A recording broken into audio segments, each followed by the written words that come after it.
I want to talk about George Soros today because a great thing happened in the background while everybody's distracted by the virus panic.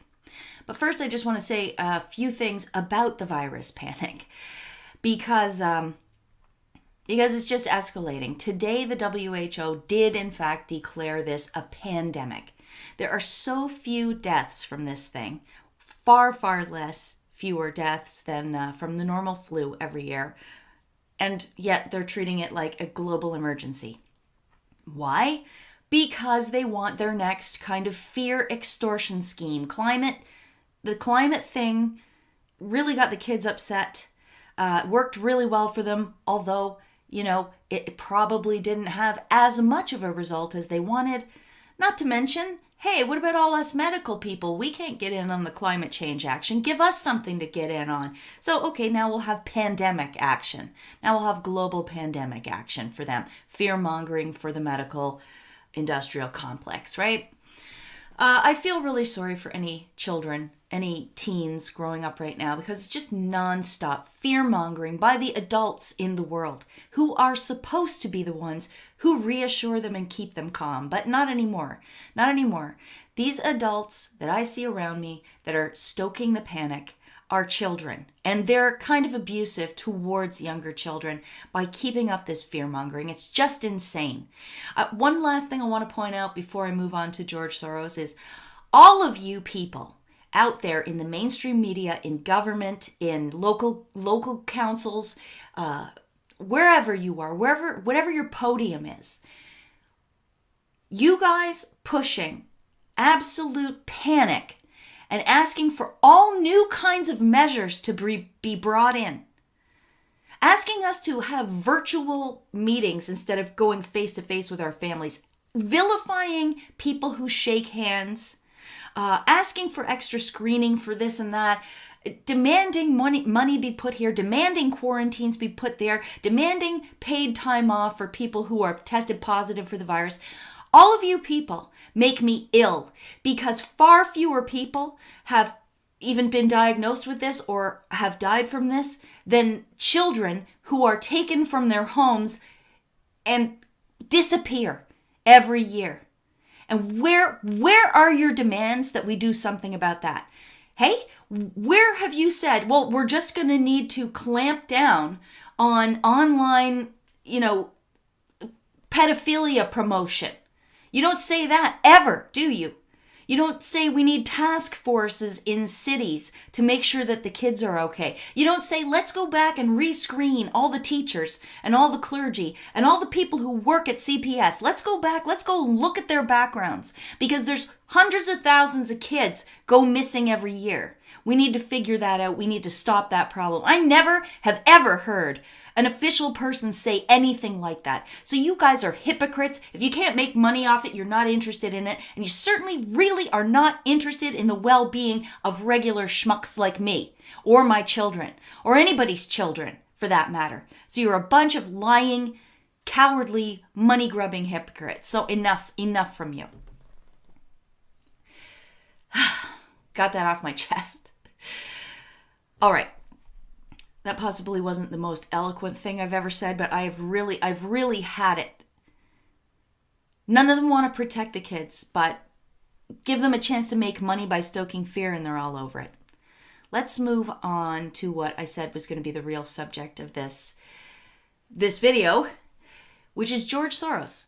George Soros and his influence on the European Court of Human Rights has come under scrutiny in a pretty big way. You may not have heard about it because nobody's heard about anything except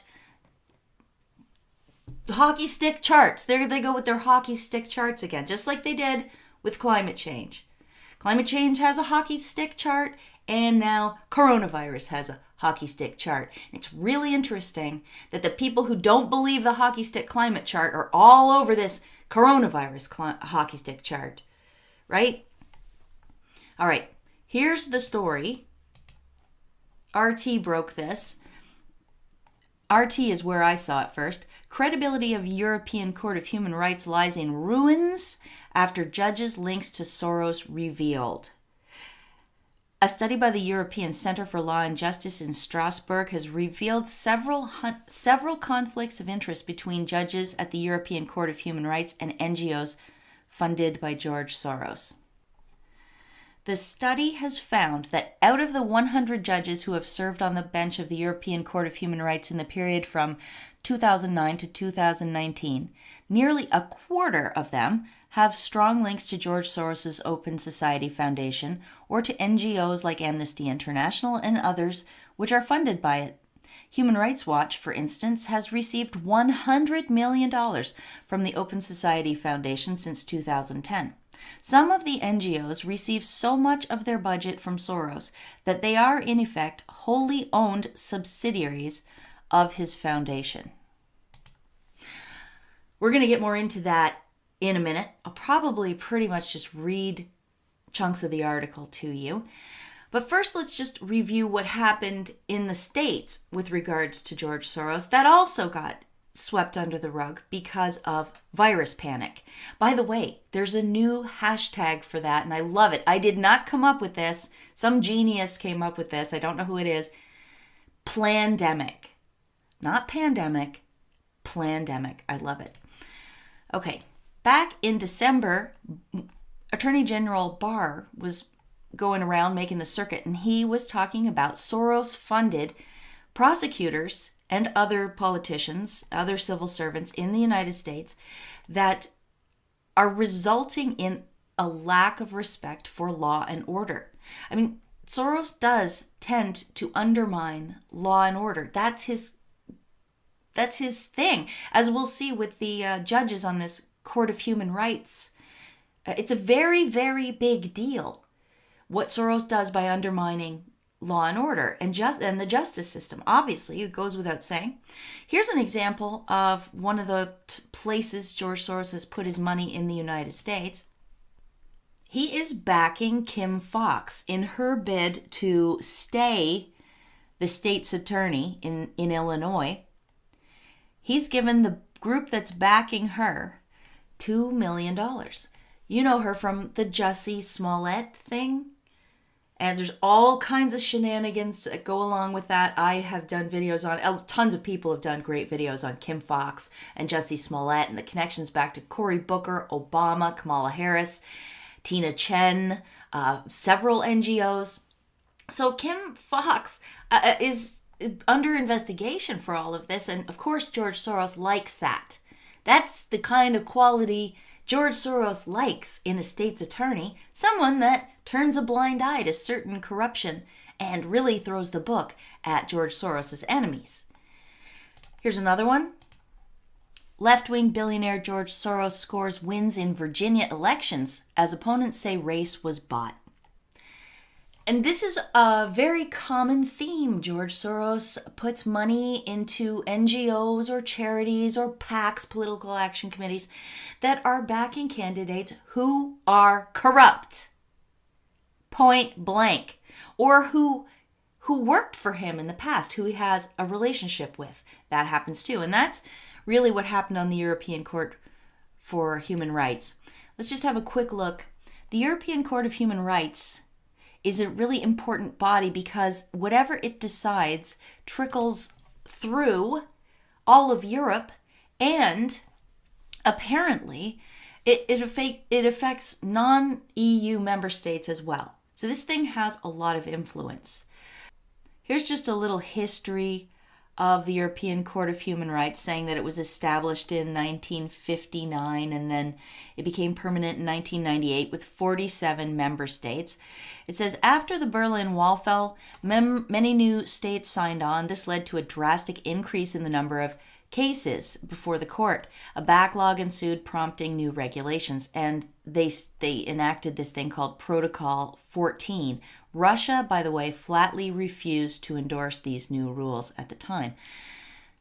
Protocol 14 amended the convention so that judges would be elected for a non-renewable term of 9 years. Amendments were also made so that a single judge could reject it says plainly inadmissible applications, while prior to this protocol, only a 3-judge committee could make the final decision. That's a big deal too. So one guy sitting off in a room somewhere can decide that a complaint is plainly inadmissible. Nobody's looking over his shoulder. There's no checks and balances on that. That pretty much ensures that challenges that go against the progressive doctrine will never see the light of day in this court. That's not justice in any way. The jurisdiction of the court extends to nearly all European states with the exception of Belarus and Vatican City, and then for some reason Kazakhstan. Jurisdiction extends to countries outside the European Union. There, it says it right there for you. Back to this European Center for Law and Justice that did this study on NGOs and the judges of the European Court of Human Rights that was just published. The links between the judges and the NGOs are substantial. They include working for years as members of the board of directors or executive council of these NGOs, having teaching posts at institutes funded by them, being salaried director of programs for the Open Society Foundations or associated NGOs, and undertaking other forms of paid work for them. There would not be anything wrong with judges having exercised a salaried activity for an NGO prior to becoming a judge if these same organizations were not themselves active as parties who bring cases to the ECHR, either as applicants themselves, as lawyers for applicants, or as third parties giving supposedly expert evidence, but in reality lobbying for a cause. And if those judges did not then hear those cases, a clear conflict of interest there. Indeed, the report's worst finding is that in 88 cases, judges sat on the bench ruling on cases brought to the court by NGOs they had previously worked for without declaring a conflict of interest and without withdrawing from hearing the cases. In one case, ruled on in 2018, 10 out of the 14 NGOs that had brought the case were funded by the Open Society Foundation, while 6 out of the 17 judges who heard the case themselves had links to the same Soros-funded group. What a racket! Changing the face of the whole of Europe and beyond by having activists come and work for your organization and then getting them jobs on the courts so that if anybody ever challenges the activist work that you do, you know already that the court will decide in your favor. Not only that, let's not forget how the law works, especially in Europe. New laws, rules, regulations, and standards are passed through the whole European community via court actions. So if you want to see a law changed in all of these countries, you strategically select cases to bring before the court. And then depending on how the court rules, your wish of the change will be implemented across Europe. This is why we have seen such a rapid breakdown of traditional Western values in Europe. One more thing. Because of the way international trade operates, and because of the internet, which is a global thing, the rulings of the European Court for Human Rights have effects and impacts across the globe. Back to the article.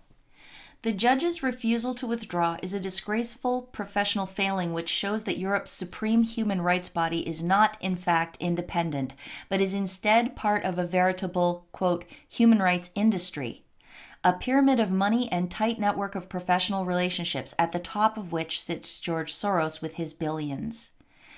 Non-governmental organizations are supposed to represent civil society, independent of states.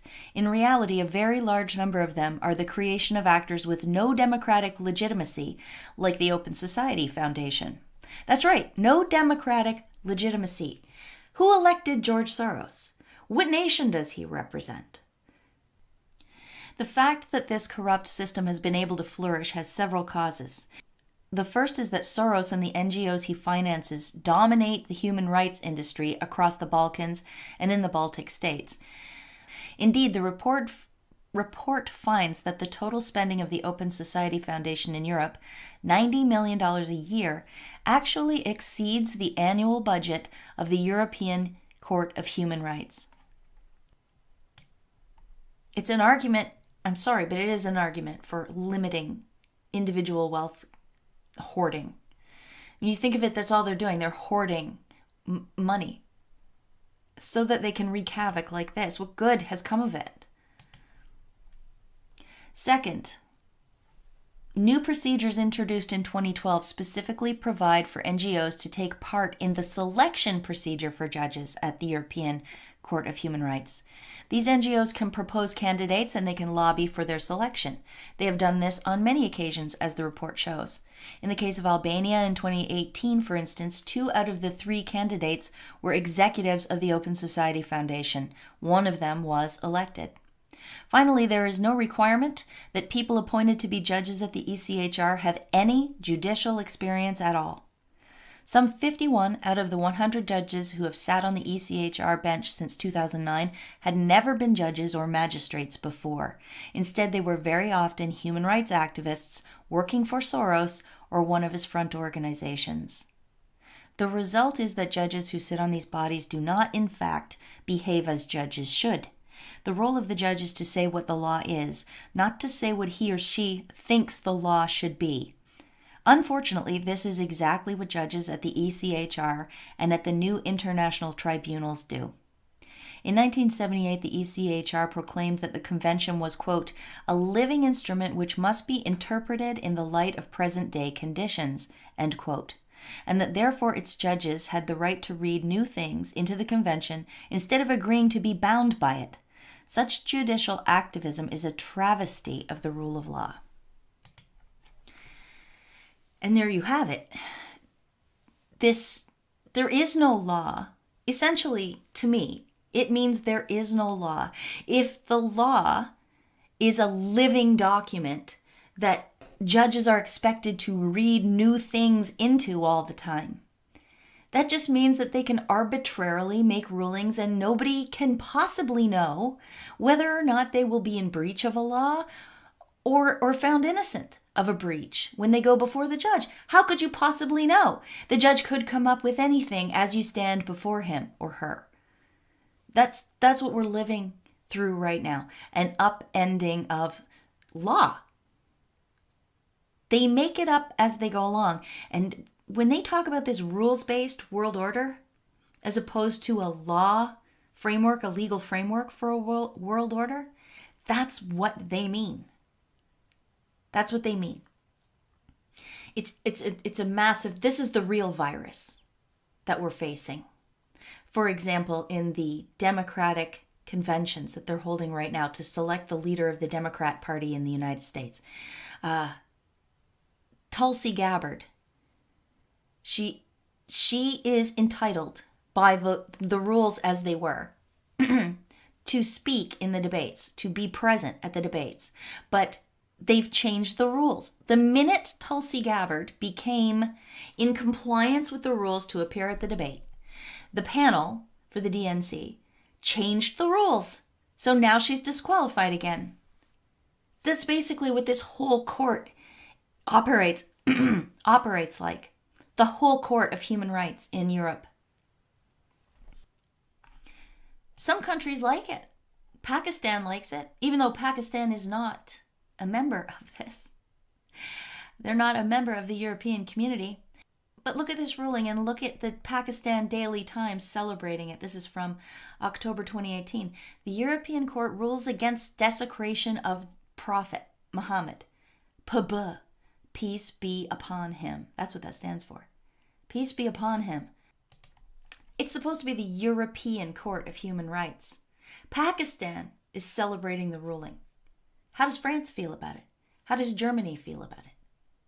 You know, how do the people of these nations in Europe feel about being subservient to Islamic law now? All thanks to the European Court of Human Rights. What precipitated this ruling, by the way? The court's decision comes after an Austrian national named Mrs. S. held 2 seminars in 2009 in which she committed blasphemy. Good for Pakistan and other Islamic nations.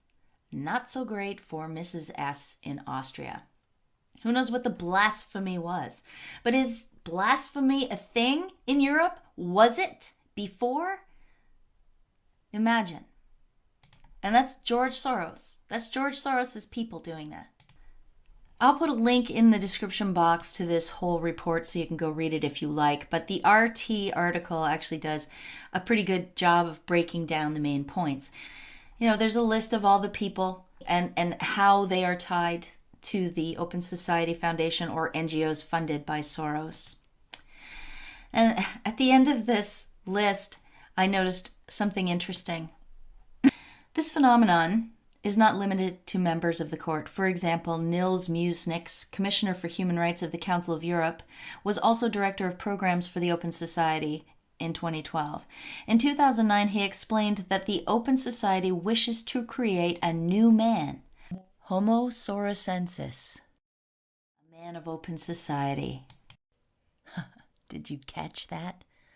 Homo Sorosensus, a new man made in the image of Soros.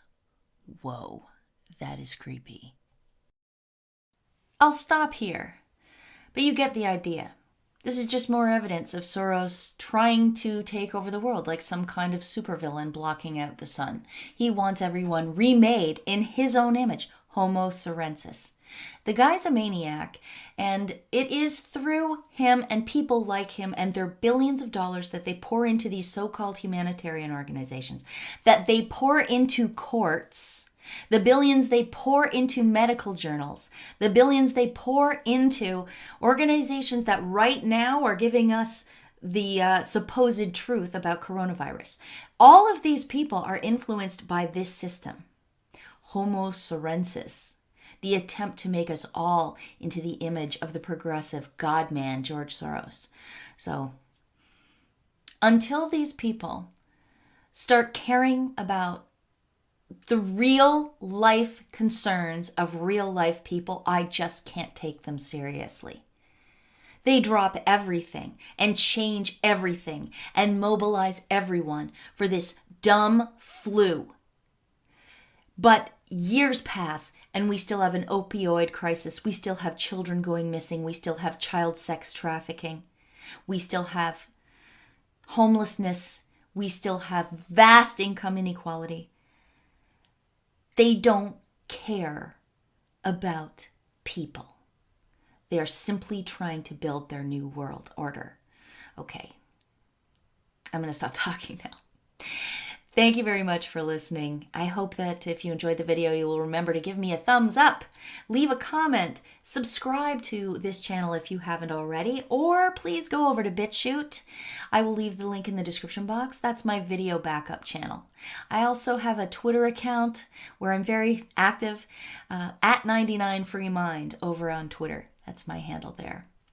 If you would like to say thank you to me for the work that I've already produced and encourage me to keep going, I have a paypal.me account where you can make a financial contribution. I can take any currency there. Or if you want to send me something through the regular mail, I can take USD or Canadian dollars. And that's I have a P.O. box set up, and the address for that is on my website, amazingpolly.net, on the contact page. Links for a bunch of stuff, including how to contact me, will be down below in the main comment or in the description box, usually both. And I don't know if you noticed, I've switched the background just a little bit. There's some blank spots, but there's some great new things back there. So thank you to everybody who's sent things along. I really appreciate it. Get a huge kick out of it. Until next time, peace out.